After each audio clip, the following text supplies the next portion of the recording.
ఇంకొక పక్క వ్యవసాయ రంగం పూర్తిగా సంక్షోభంలో పడిపోయింది. రైతులు అప్పుల పాలయ్యారు. 5 ఏళ్లలో 9 సార్లు కరెంటు ఛార్జీలు పెంచారు. ఈ విధంగా ఇవన్నీ కూడా ఇంకొక పక్క మీరు చూస్తే అమరావతి 10 సంవత్సరాల తర్వాత మన రాజధాని ఏదంటే చెప్పుకోలేని పరిస్థితి. ఇప్పటికి కూడా మనకు గుర్తొచ్చేది ప్రజావేదిక విధ్వంసం. అలాంటి దుర్మార్గమైన కార్యక్రమాలు జరిగాయి. ఇవన్నీ కూడా గుర్తు చేసుకుంటూనే కక్షపూరిత రాజకీయాలు కాకుండా కన్స్ట్రక్టివ్ పాలిటిక్స్ కి మనం ముందుకు పోవాల్సిన అవసరం ఉంది. అందుకే ఈరోజు నేను ఒకటే మీ అందరికీ హామీ ఇస్తున్న, మీ ద్వారా ప్రజలందరికీ, మనది ప్రజాప్రభుత్వం. ఇకపైన మన ప్రభుత్వంలో ప్రజావేదికల కూల్చివేతలుండవు.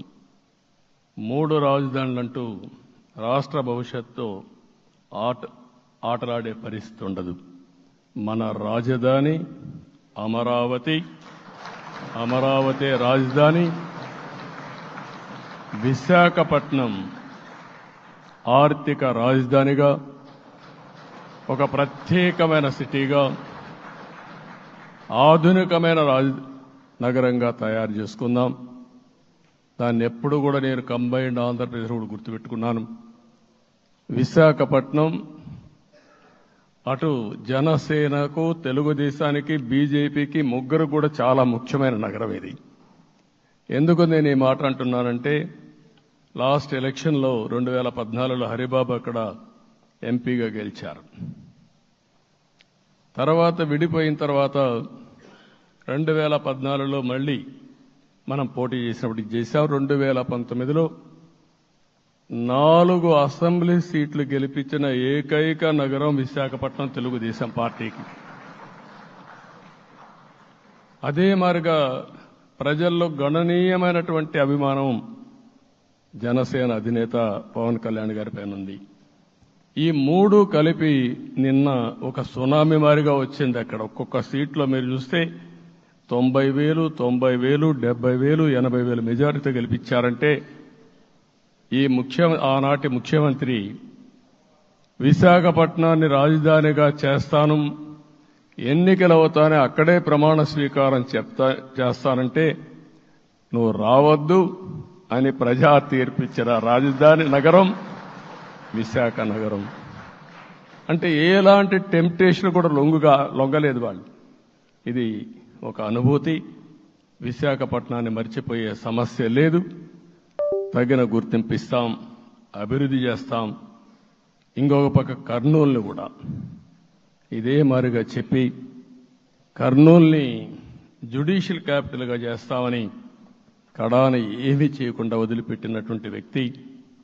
ఈరోజు మీరు ఒక్కసారి గుర్తుపెట్టుకోవాల్సింది, నేను చాలా ఎన్నికలు చూశాను కానీ రాయలసీమలో 1 సైడ్ ఎన్నికలు జరిగాయి. బ్రహ్మాండంగా ఓట్లేశారు. ఓట్లేయడమే కాదు, ఊహించినటువంటి మెజార్టీస్ ఇచ్చారు. ఇది నేను కొంచెం భయపడ్డాను బిగినింగ్లో, కానీ ఊపు చూసిన తర్వాత మాత్రం అనిపించింది అందరూ ఎక్స్పెక్ట్ చేశారు రాయలసీమలో కొంచెం ఇబ్బంది ఉంటుందని. అలాంటి రాయలసీమ తిరుగుబాటు చేసే పరిస్థితికి వచ్చింది. దానికి కూడా మనందరి మీద బాధ్యత ఉంది. కర్నూలుని అన్ని విధాల అభివృద్ధి చేసే బాధ్యత Telugu Desam party, Janasena, BJP, NDA కూటమి తీసుకుంటామని కూడా హామీ ఇస్తున్నాను. ఈ 3 సిటీలే కాకుండా మొత్తం అన్ని జిల్లాల్ని సమభావంతో ఆలోచించి మనం ముందుకెళ్దాం. ఇంకొక పక్క మనలో ఏ కోశాన కూడా అహంకారం ఉండకూడదు, అరాచకం అనేది ఎక్కడా కనిపించకూడదు. ఈ రాష్ట్రంలో అశాంతికి చోటు అనేది లేకుండా ముందుకు పోవాల్సిన అవసరం ఉంది.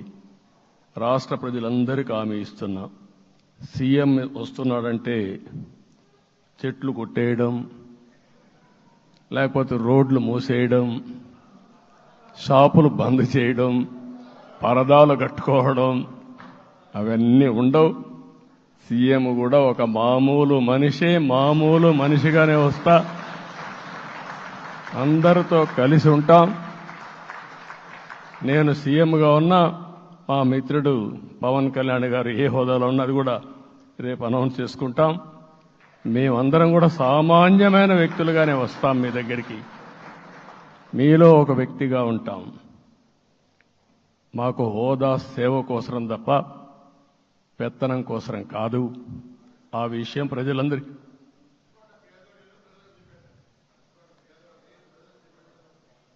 అవన్నీ చేస్తాం. ఇంకొక పక్కన నిన్న మొన్న నేను వస్తానంటా ఉంటే వాళ్ళకు కూడా తెలుసు కాబట్టి ఎన్డీఏ అభ్యర్థిగా అంటే శాసనసభ నాయకుడిగా ఎన్నుకుంటారనే ఉద్దేశంతో, ముఖ్యమంత్రి అవుతాను ఉద్దేశంతో రోడ్లన్నీ కూడా నిలిపేస్తాను. నేను ఒకటే చెప్పాను, మేము వచ్చినప్పుడు ఒక్క నిమిషం ఒక సిగ్నల్కి ఇంకొక సిగ్నల్కి కొద్దిగా గ్యాప్ పెట్టుకోండి. అవసరమైతే ఒక 5 నిమిషాలు లేట్ అయినా మాకు పర్వాలేదు, కానీ ప్రజలు ఎవ్వరికీ ఇన్కన్వీనియన్స్ కలగకూడదని చాలా స్పష్టంగా ఆదేశాలు ఇచ్చాం. కాబట్టి అవన్నీ మనం చేద్దాం. ఇంకొక పక్కన దాడులు చేసి బాధితులపైనే కేసులు పెట్టే పరిస్థితి ఉండదు ఈ రోజు నుంచి. అది కూడా మనం చూసాం. ఏ ఒక్కరి ఆత్మగౌరవానికి భంగం కలగదు. ఒక పాజిటివ్ గవర్నెన్స్ అన్ని చోట్ల కనబడుస్తుంది. ప్రజాహితం కోసమే పనిచేస్తాం. ప్రతి నిర్ణయం, ప్రతి అడుగు ప్రజల కోసమే ఉంటుంది. స్టేట్ ఫస్ట్ అనే నినాదంతో ముందుకు పోతాం. ఈరోజు మేము ముగ్గురం కూడా ఢిల్లీలో వెళ్ళినప్పుడు కూడా మా ఆలోచన ఈ రాష్ట్రం ముందుండాలనే ఉద్దేశంతోనే ముందుకు పోయాం.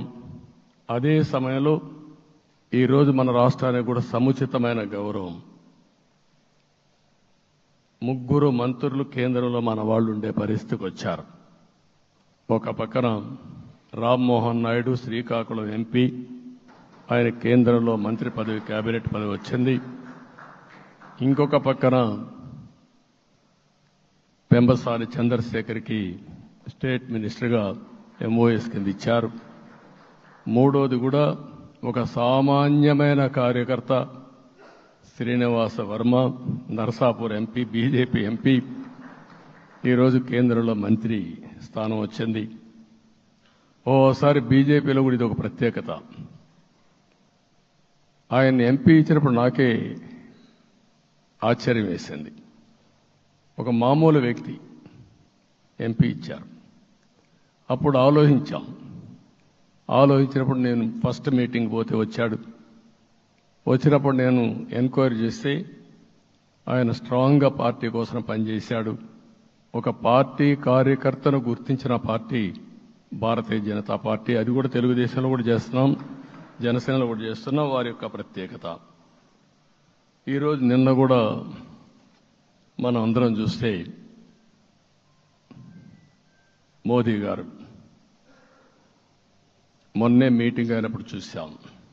ఆయన స్పీచ్ను కూడా చూశాం. నేను కూడా చాలా స్పష్టంగా చెప్పాను, 10 సంవత్సరాల మోడీ గారి పరిపాలన దేశ ప్రతిష్ట పెంచింది. ప్రపంచంలోనే భారతీయులకు గుర్తింపు వచ్చింది. 11వ స్థానంలో ఉన్న ఆర్థిక వ్యవస్థ ఈరోజు 5వ స్థానానికి తీసుకొచ్చారు. ఇంకొక పక్కన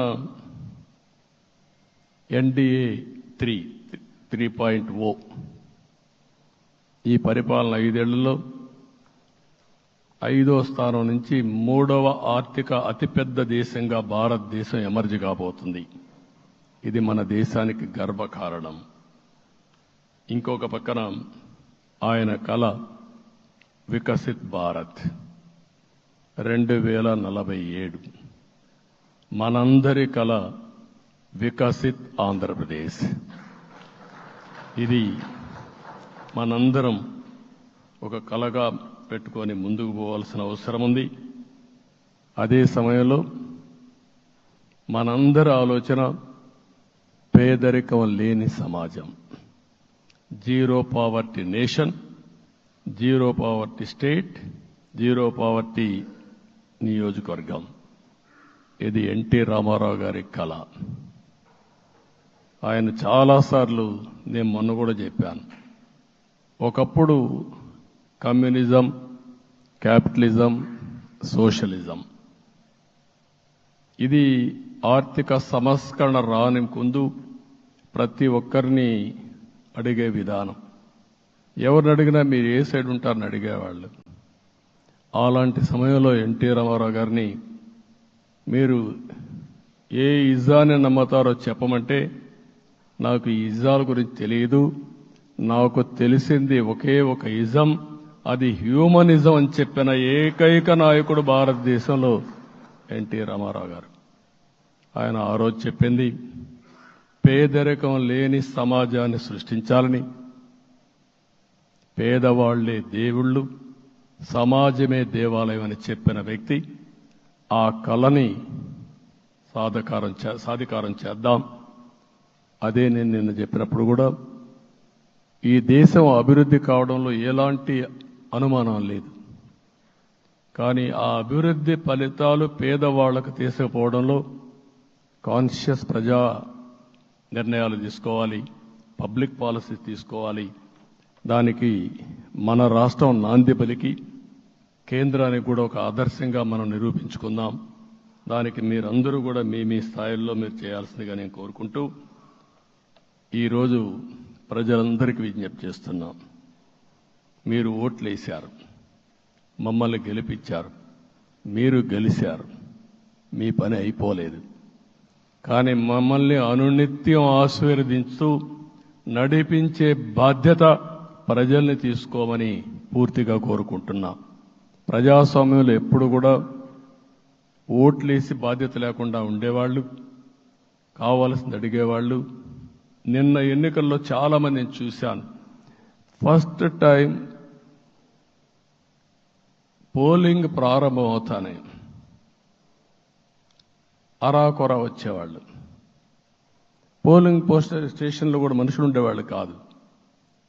కొంతమంది మధ్య తరగతి అబవ్ ఉండేవాళ్ళైతే ఎప్పుడో మధ్యాహ్నం పైన పోదామని ఇంట్లో లీజర్గా పడుకునేవాళ్ళు. మధ్యాహ్నం పైన కూడా ఖాళీగా ఉంటే వచ్చేవాళ్ళు. ఎండలు ఎక్కువ ఉంటే కొంతమంది అవాయిడ్ చేసేవాళ్ళు. అందుకే మొన్న ఎన్నికల్లో మీరు చూస్తే ఫస్ట్ అవర్లో ప్రతి ఒక్క పోలింగ్ స్టేషన్ ఫుల్గా క్యూలు ఉన్నాయి. ఆ క్యూలు కంటిన్యూ అయింది. మీరు చూస్తే రాత్రి 2 గంటల వరకు క్యూలో నిలబడుకొని ఓట్లు వేశారంటే వాళ్ళ బాధ్యత వాళ్ళు నెరవేర్చారు. దానికి మనం అందరం గుర్తుపెట్టుకొని ఏ విధంగా చేయాలనో మనం కూడా చేయాల్సిన అవసరం ఉంది. ప్రజలందరికీ విజ్ఞప్తి చేస్తున్నా, మమ్మల్ని నడిపించండి. ఎక్కడైనా మేము తప్పు చేస్తే చెప్పే విధానం కూడా ఎస్టాబ్లిష్ చేస్తాం. ఎప్పటికప్పుడు ఫీడ్బ్యాక్ ఇవ్వండి. ఫైనల్గా కలిసి సాగుదాం, రాష్ట్రాన్ని పునర్నిర్మాణం చేద్దాం. నా జీవితంలో నేను చాలా చూశానుగా నాకు ఒకటే కోరిక, భారతదేశం ప్రపంచ దేశాల్లో నెంబర్ 1 దేశంగా తయారు కావాలి. అవుతుంది, దాంట్లో అనుమానం లేదు.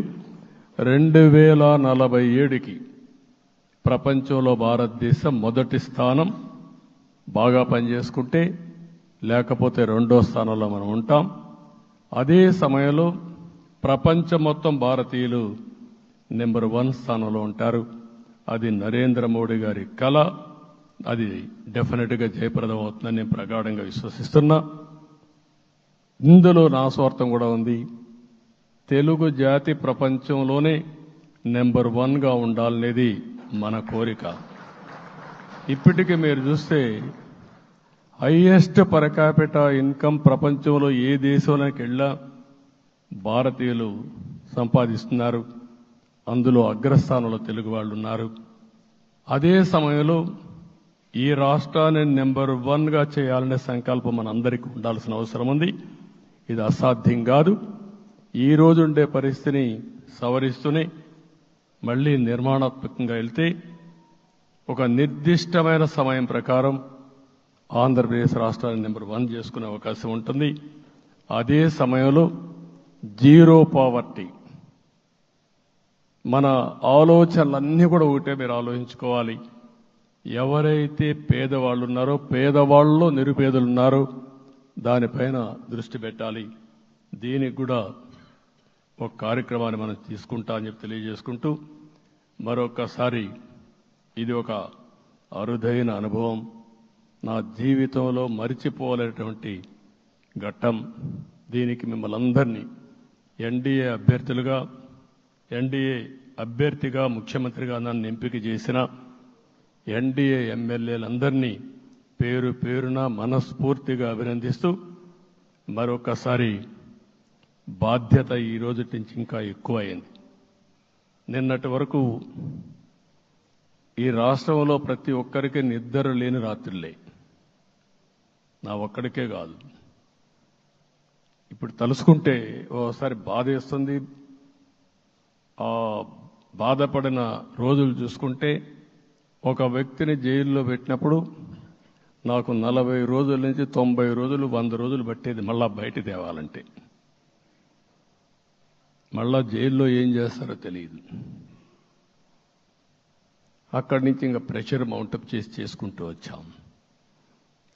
ఆ త్యాగం చేసిన రోజులను ఒకసారి గుర్తుపెట్టుకుంటూ సఫర్ అయిన ప్రతి ఒక్కరిని, పార్టీ కార్యకర్తలనే కాకుండా ప్రజలను కూడా గుర్తుపెట్టుకొని, సోషల్ యాక్టివిస్టులు గుర్తుపెట్టుకొని ఈ రాష్ట్ర పునర్నిర్మాణం కోసం ముందుకు పోదామని తెలియజేసుకుంటూ మరొకసారి మీ అందరికీ మనస్ఫూర్తిగా అభినందనలు తెలియజేసుకుంటూ నన్ను పూర్తిగా బలపరిచినటువంటి మిత్రుడు పవన్ కళ్యాణ్ గారికి, అదే మాదిరిగా బీజేపీ నాయకత్వానికి, పురంధేశ్వర్ గారు ఇక్కడ నేను చూశాను.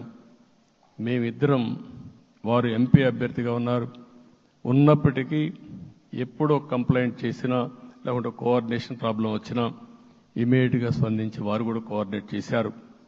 అందరూ కూడా ఎక్కడా పొరపచ్చాలు లేకుండా మనస్ఫూర్తిగా చేశాం కాబట్టి ఈ గెలుపు సాధ్యమైంది.